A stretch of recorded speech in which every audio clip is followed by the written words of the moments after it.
justement. Concentré, hein. Là aussi on retient son souffle parce que ça va pas être évident dans les tout derniers tours.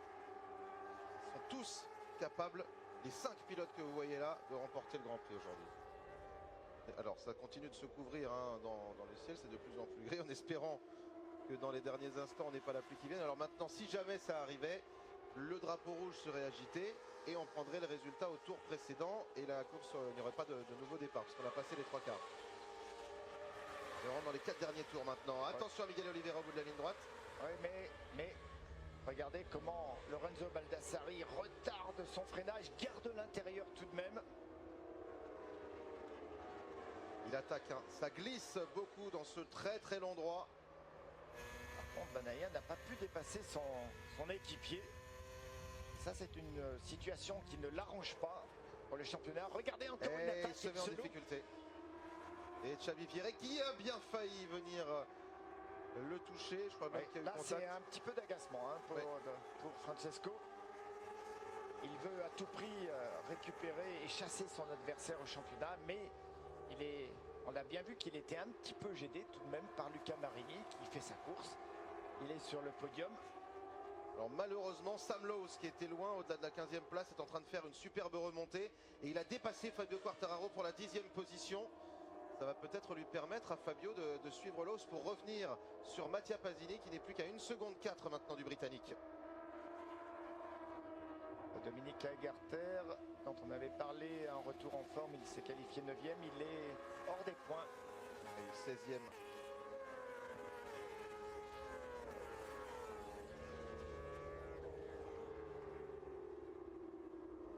La bagarre ferme entre...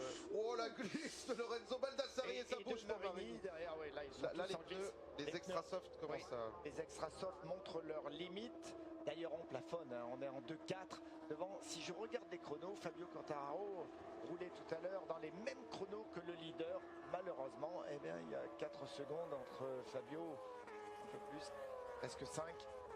Pas du tout une mauvaise course qu'est en train de faire Fabio Quartararo. Voilà, ce n'est pas un week-end facile et néanmoins, il parvient quand même à sauver les meubles.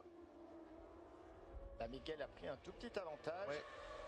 À 3 tours maintenant de l'arrivée. Là, il n'est pas noté. Attention, Miguel nous avait impressionné sur ses fins de course en Moto 3. Déjà, puis également l'an passé, lorsqu'il a remporté les 3 derniers Grands Prix par exemple.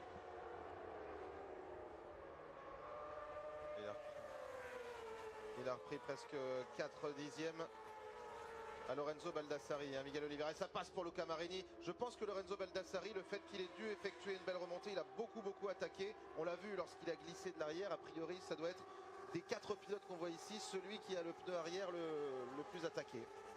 C'est difficile à dire, mais ils ont tous attaqué à un moment. De toute façon, il n'y a pas beaucoup d'écart. Viré lâche prise. C'est Francisco Bagnaia. Voilà, on sent bien qu'il est gêné. C'est tantôt par son équipier Luca Marini, maintenant c'est par Baldassari. Il cherche un passage parce que c'est le cas le plus mauvais pour lui. Son adversaire au championnat qui est leader pour le moment. Et lui à l'arrière du groupe, effectivement. Et là, il perdrait des points. Hein, s'il terminait 4e, 13 points seulement. Miguel 25. Miguel repartirait avec 5 points d'avance au championnat. Alors, que va-t-il se passer entre Lorenzo Baldassari et Pecco Bagnaia? Est-ce que Luca Marini en garde un petit peu pour les derniers tours et qu'il va tout tenter pour s'offrir la première victoire de sa carrière après son premier podium et sa première pole? Alors, quelle progression! Ce serait comme tout à l'heure en Moto 3, super pour lui et pour son équipe parce qu'il enlèverait bien 5 points. Si, dans le cas où bien sûr Francisco Bagnaia n'arrive pas à remonter devant, il prendrait 5 points au pilote portugais.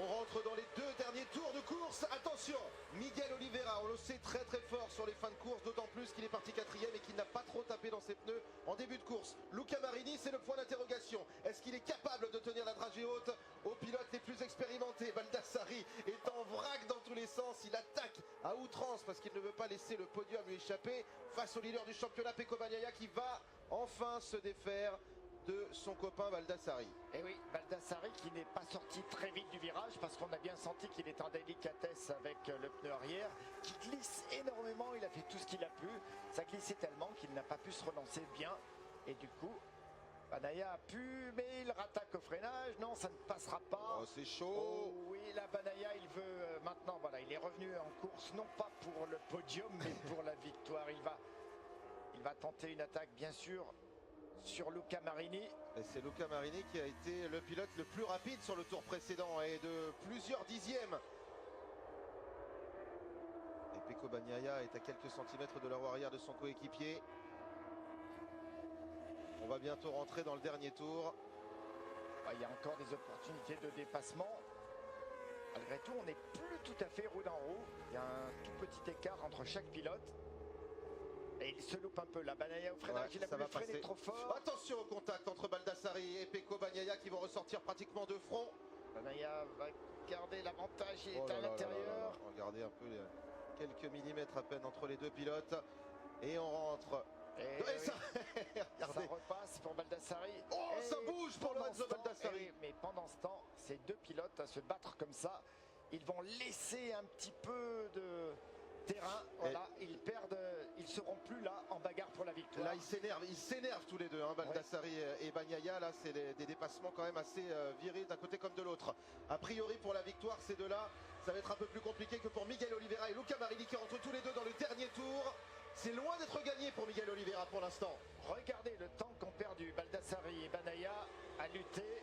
Marini qui passe en tête. Oui, parce que Oliveira a freiné trop tard. Mais regardez la trajectoire d'Oliveira. Alors c'est assez curieux comment il freine tard. Il est ensuite un petit peu lent dans le virage et il a repris l'avantage. Il est ressorti en sortant mieux, comme en un sortant boulet de plus canon. fort.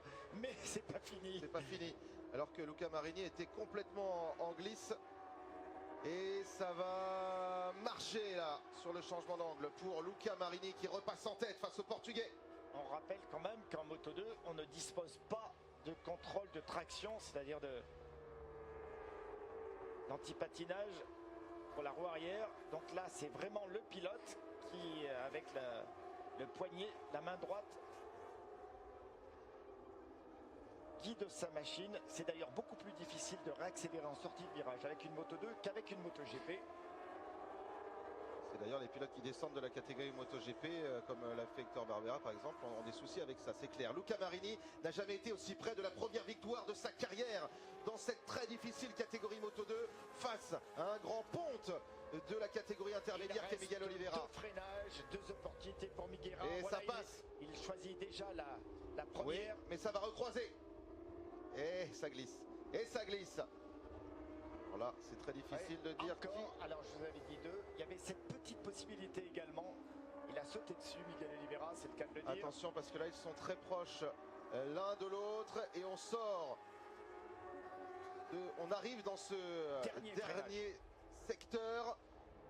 Il va tout tenter, il va tout tenter Luca Marini. Oui, et ça va passer, mais attention. Non, il ne pourra pas. Vous allez voir. Et oui, il va se retrouver à l'intérieur. Il est à l'extérieur. Oh, c'est chaud. C'est chaud, attention, on va passer la ligne et le vainqueur sera a priori Miguel Oliveira. Quelle finale incroyable avec Bagnaia qui lui parvient à monter sur le podium. Et il prend le commandement du championnat. Et ouais. Oh, quelle fin de course sublime. Alors là, on n'a pas eu ça depuis bien longtemps. Oui. Et je peux vous dire, Laurent, que quand on est comme ça, qu'on se bat pour un titre et qu'on prend de tels risques, qu'on attaque en permanence à l'entrée